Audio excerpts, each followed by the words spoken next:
Welcome to the NeuroHeir Podcast, the show for cycle breakers, parents, young adults, and helping professionals ready to understand their nervous system through a generational lens, heal what isn't theirs to carry, and consciously choose what comes next.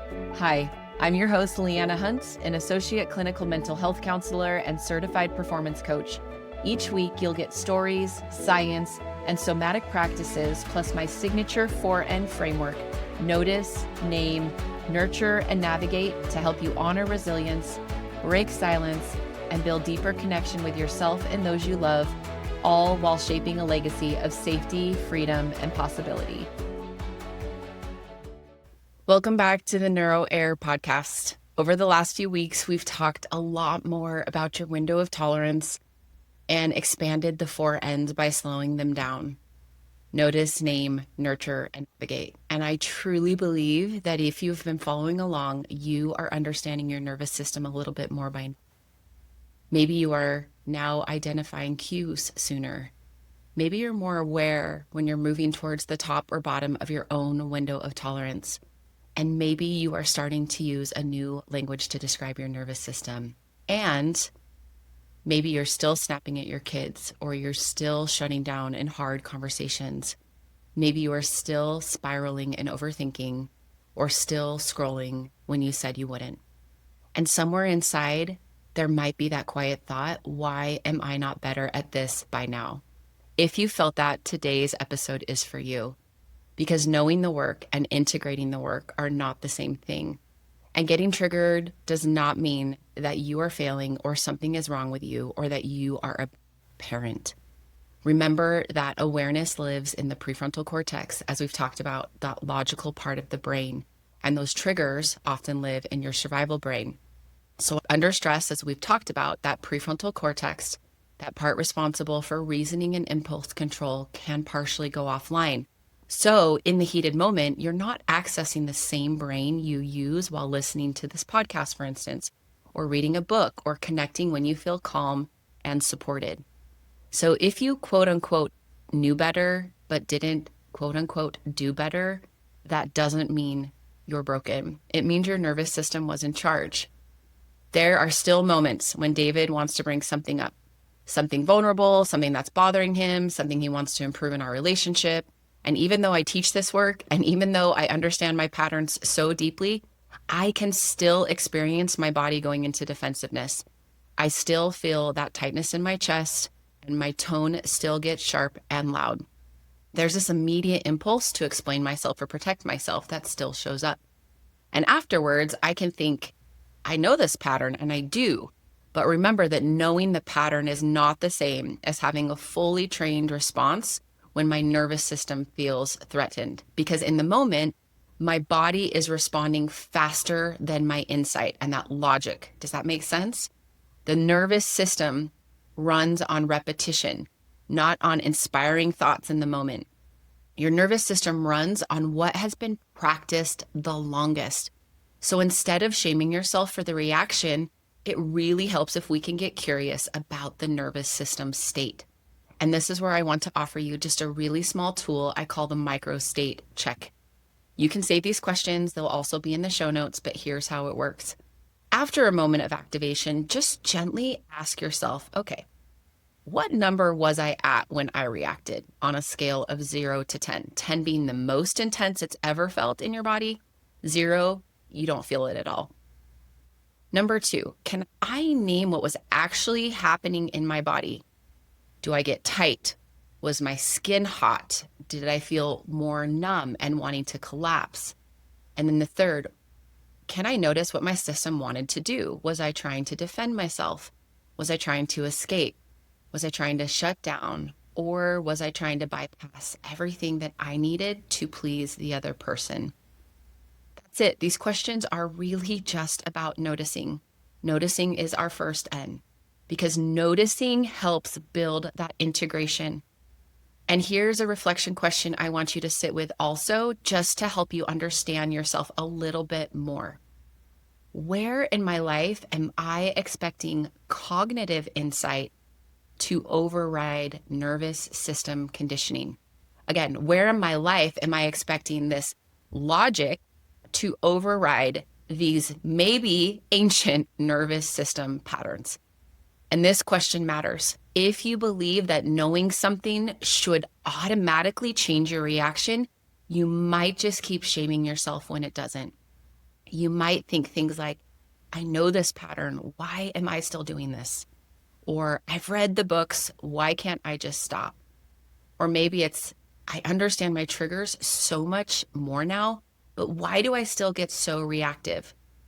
Remember that your conditioning lives in your body. It lives in repetition. Nervous system conditioning lives in years and sometimes decades of practiced neural pathways. Cognitive insight, all this work and this knowing is like installing new software into the system. Does that make sense? But nervous system conditioning is like rewiring the electrical system of a house. One is faster and one requires repetition. When we expect our insight to override this conditioning, it can often feel like pressure. And remember that pressure narrows our window of tolerance. Pressure does not create integration. It creates contraction and often restriction.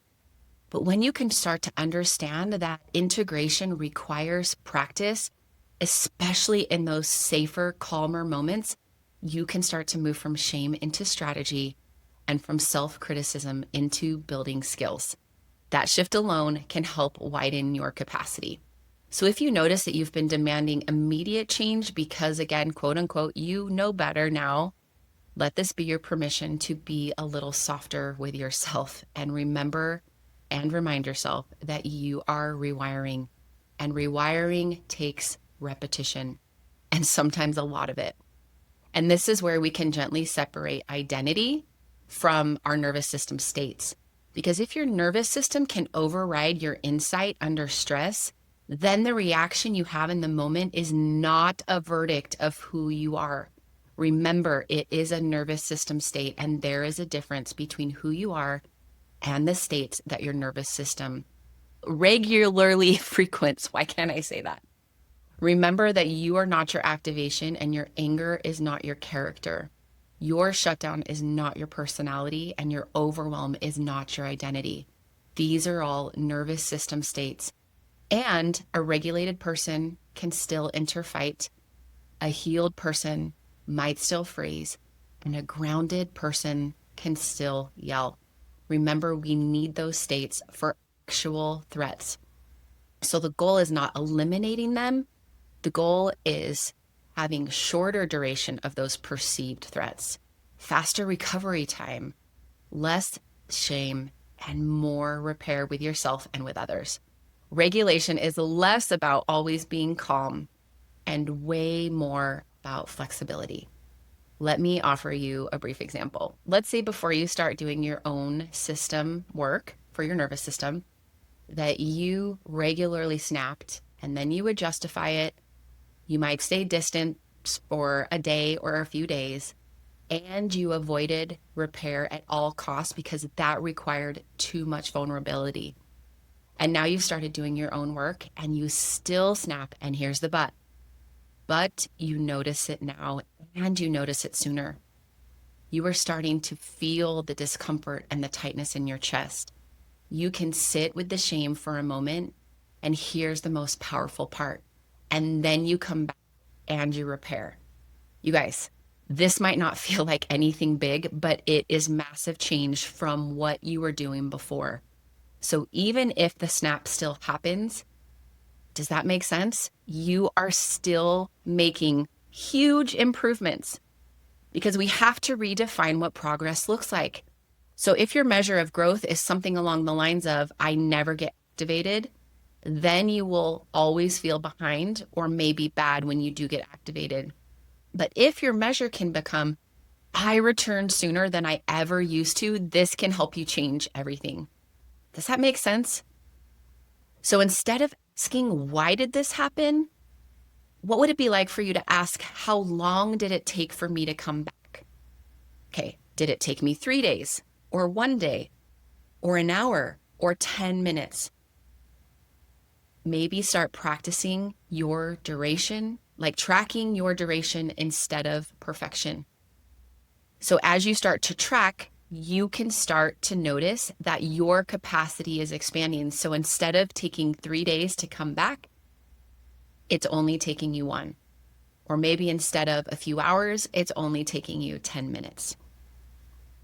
Remember that as we try to look how we are improving perfection and this goal of having to be perfect at something, measuring perfectionism isn't going to tell you anything or give you back that information that is going to help you grow. So a question I want you to sit with is, am I measuring growth by complete elimination or by my recovery? This question matters because if you are measuring by elimination, which again is where perfectionism is, you might be setting yourself up to fail. But if you are measuring by recovery, you are honoring how nervous systems actually heal. They don't become still 100% of the time, but they can become more flexible and expansive. They don't stop activating because, again, we need that activation within us, but your nervous system can come back faster. And that coming back is where I truly believe true resilience lives. And here's something that no one prepares you for when you start doing this work, or at least no one prepared me for. Sometimes it can actually feel harder before it feels easier. Because when you learn to notice, you actually will notice so much more. Before this work, you were dysregulated without that in-depth awareness. Maybe you snapped and moved on. Maybe you shut down and you justified it. Maybe you overworked and you didn't allow yourself to look at it or slow down. And maybe like me, you spent time in an addictive pattern like emotionally eating, and you made it mean that you were bad or something was wrong with you. And now you start to notice the tightness in your chest sooner. You can hear the tone of your voice, and you are noticing the urges way before the behavior. You're also maybe sensing anxiety under your scrolling. So at the beginning, awareness can often feel like, I feel like I'm getting worse, or I'm way more reactive than I thought. Or you might be asking, geez, why am I noticing so much? But please hear me when I tell you that you are not worse. The lights just came on, okay? Imagine walking into a room that's been dim for years. Think about a room in your house where you stash stuff. A lot of my clients, a lot of my friends, we've all got a place like this in our house. It's the place we just don't go to when guests are coming over or we're cleaning our house. We just put it all in this space. So I want you to imagine walking into a room that the lights have been off for years and you avoid this room. You flip the switch after you open the door and suddenly you see the piles because you're standing there with curiosity. You actually notice the clutter that's been building up, and you notice the dust, and you notice the things that you have ignored. The mess didn't appear because you turned on the light. Remember, it was already there. It's just now that you can see it. Does that make sense? And this doesn't mean that as you're doing this in your nervous system that you're regressing. I want you to look at it more as attuned consciousness. You are just more aware of what your body has already been doing for a long time. And when I say attuned consciousness, it just means deeper awareness of our own nervous system states. Let me give you a personal example. As I've talked about in a few episodes, I emotionally ate for years. I barely registered those deeper nervous system patterns. And back then, there wasn't language for that. Maybe you had that in the 90s, but I did not have that. So now I can feel the urge sooner. I know my body's signals and I'm so much more aware. And guys, I am still not 100%, and I let that perfection go a long time ago. It's okay for me to say I still have triggers, but I also remind myself that I am still always learning about myself and that is okay. When I first started this work with Notice, awareness felt super uncomfortable because, again, it was the first time I had really flipped the light switch on. So of course, it is okay if it feels uncomfortable for you too. You are feeling what was previously numbed.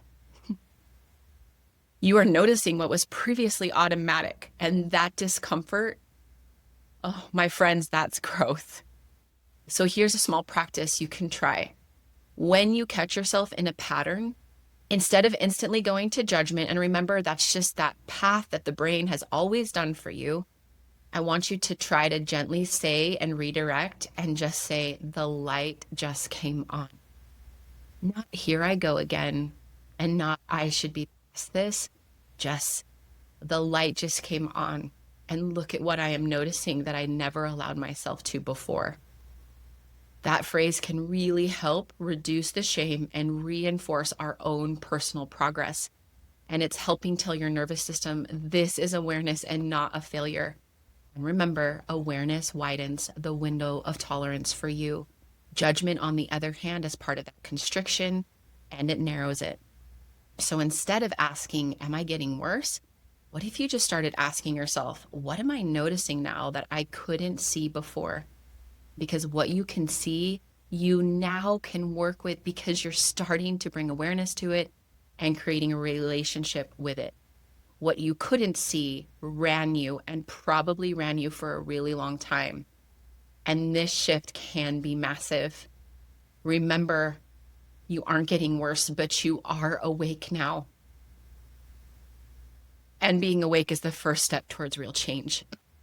And this is where something else really important comes in. If awareness is the light turning on, and if your nervous system can override insight under stress, then we have to talk about how the brain actually learns, okay? We have to practice regulation when we are calm, not just when we are triggered. Because when you are fully activated, again, that logical part can go offline. And when it does, as I've said before, your brain is going to run the strongest pathway that it knows, not the newest one and not the most inspired one. It is going to run the practiced one. I ask my clients this question all the time. If you were learning a critical skill like CPR, would you practice for the first time in a real life-threatening emergency? And you might laugh and be like, of course not. That's so dumb.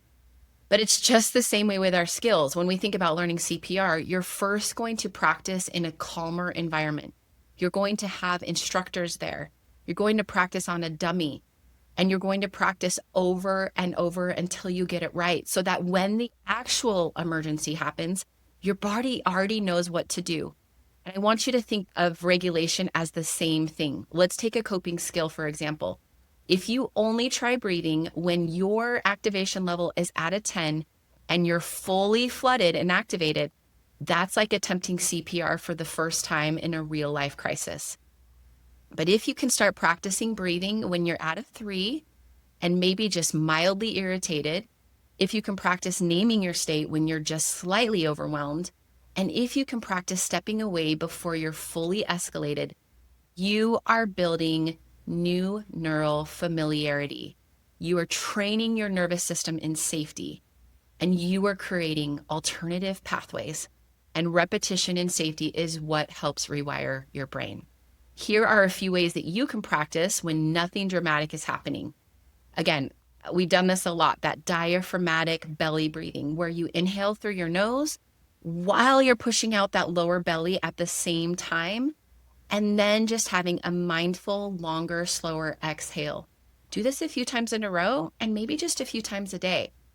Maybe it's practicing with temperature stimulus. Maybe it's spending time in the heat, or like a sauna, or taking a bath, or maybe it's cold water on your wrists in the middle of an ordinary afternoon if you're just starting to feel like you shut down.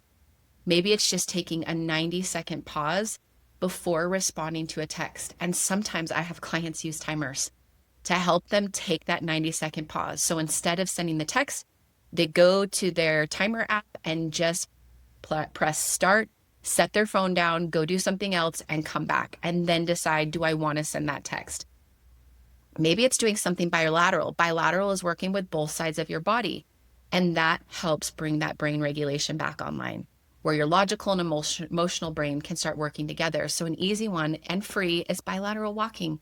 Just getting outside, walking slowly, maybe you need to walk fast, walking around the block, and then assessing what's next.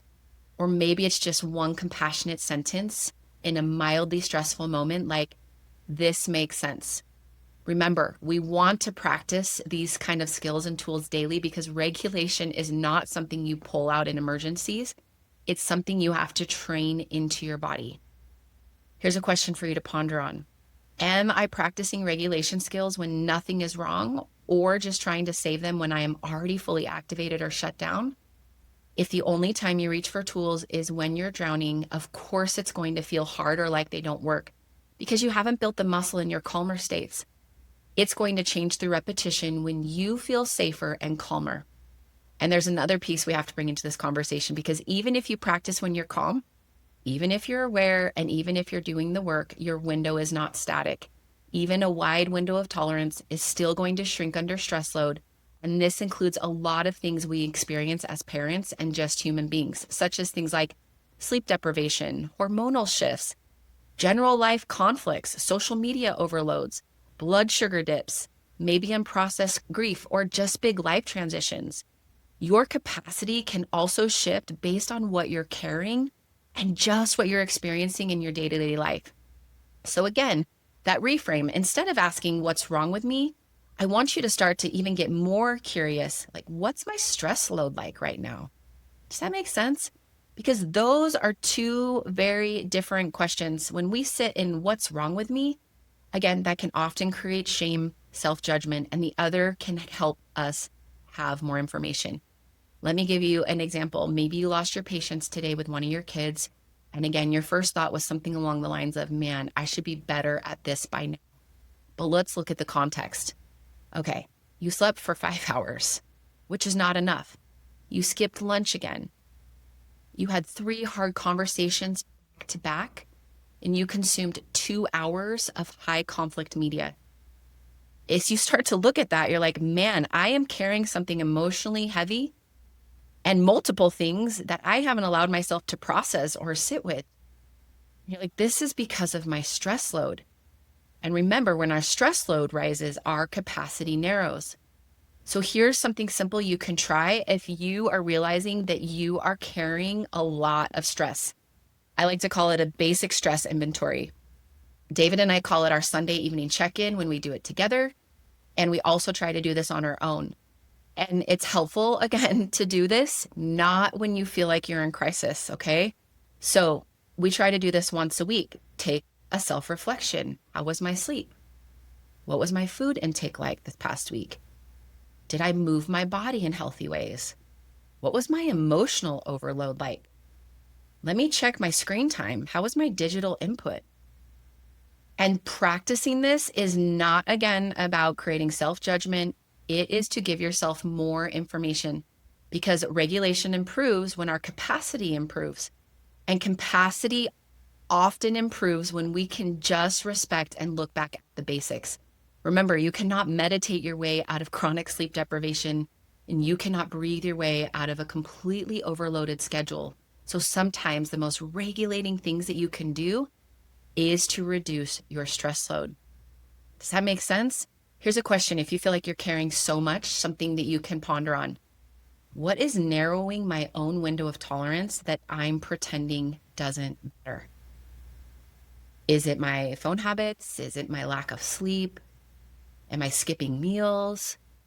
Am I avoiding things in my personal life or at work? Am I trying to normalize a pace that's not sustainable? Because remember, when you ignore your stress load, you might find that you blame yourself for the reactions.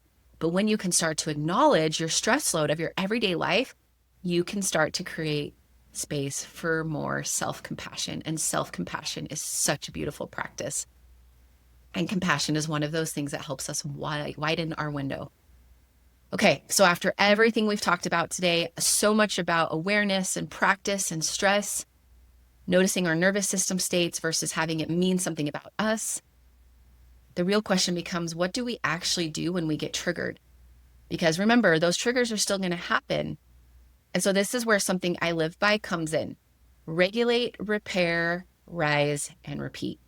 I want you to think of this as a continuous cycle, as a way of moving through activation instead of being defined by it. Okay, so first is regulate.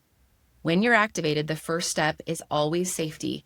If your nervous system is at a 9, you don't need better words in that moment. You need a safer body.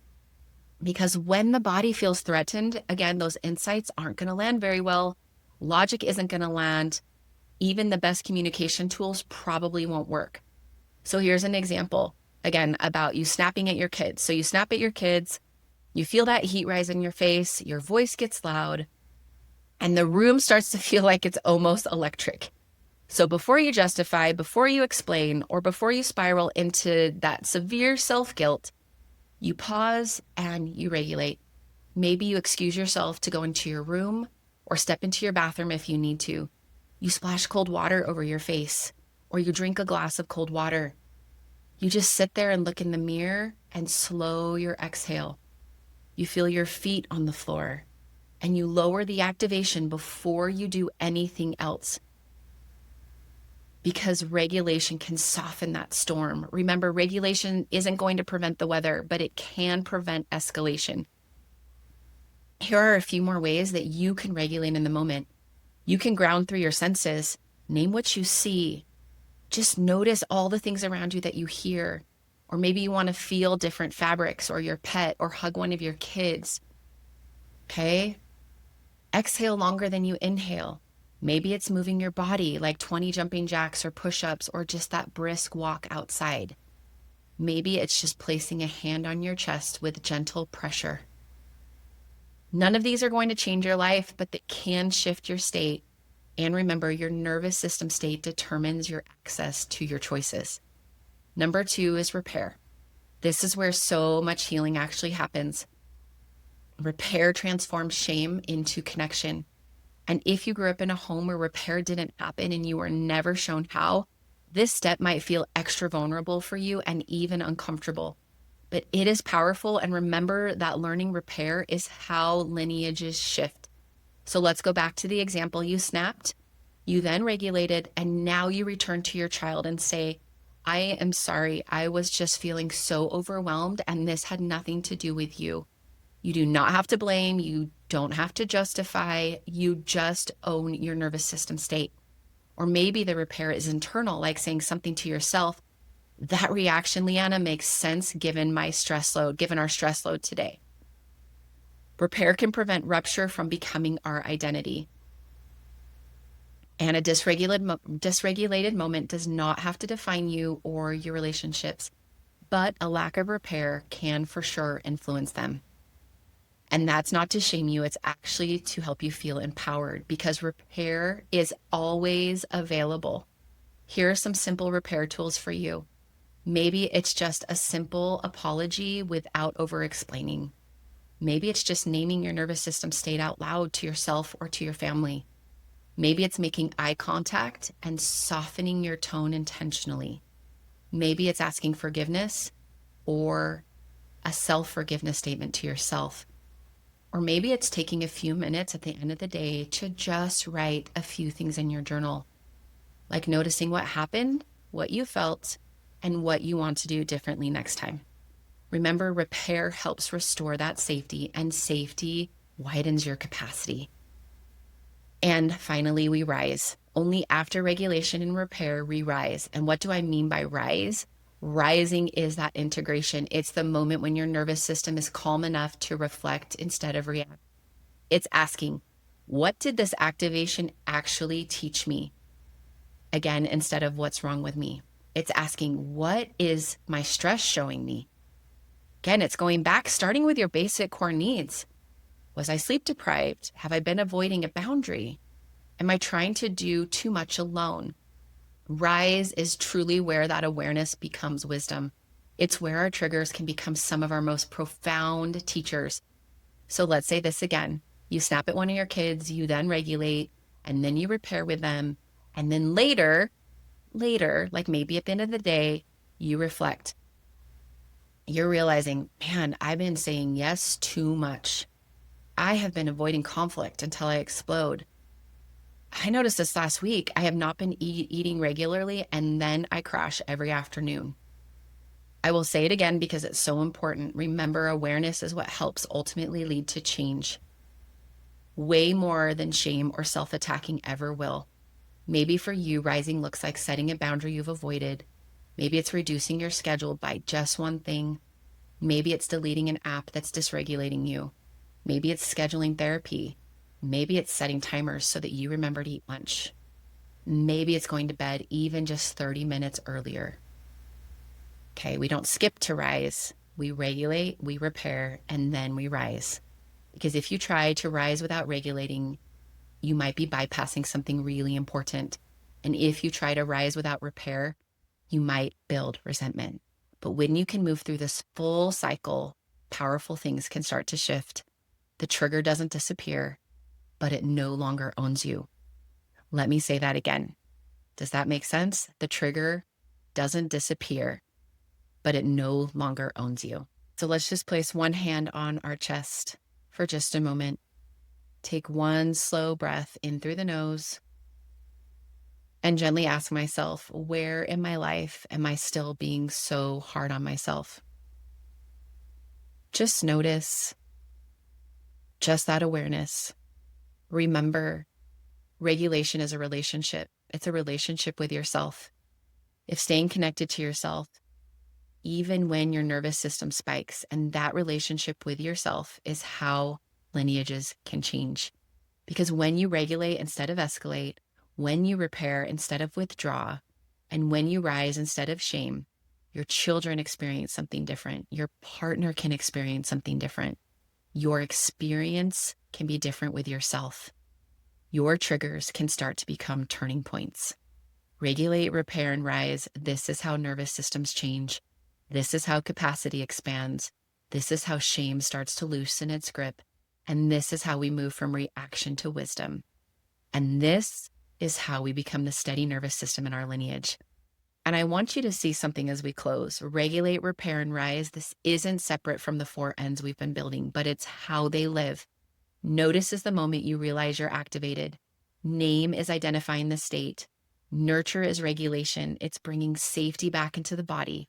Navigate is repair and rising. It's choosing what you do next from a wider window. The four ends help you move through a moment. Regulate, repair, and rise help you move through a pattern. They're not different systems. They're just different layers of the same work. And when you begin living this rhythm, working on this cycle, you can stop eliminating that self-blame and self-doubt in yourself. Does that make sense? And you will start building more beautiful capacity. Hopefully you'll stop asking, why am I still like this? And you will start asking, how do I move through this? And these small shifts alone can help change so much. So until next time, make it a beautiful week. Can't wait to see you guys on the next episode. Bye, guys.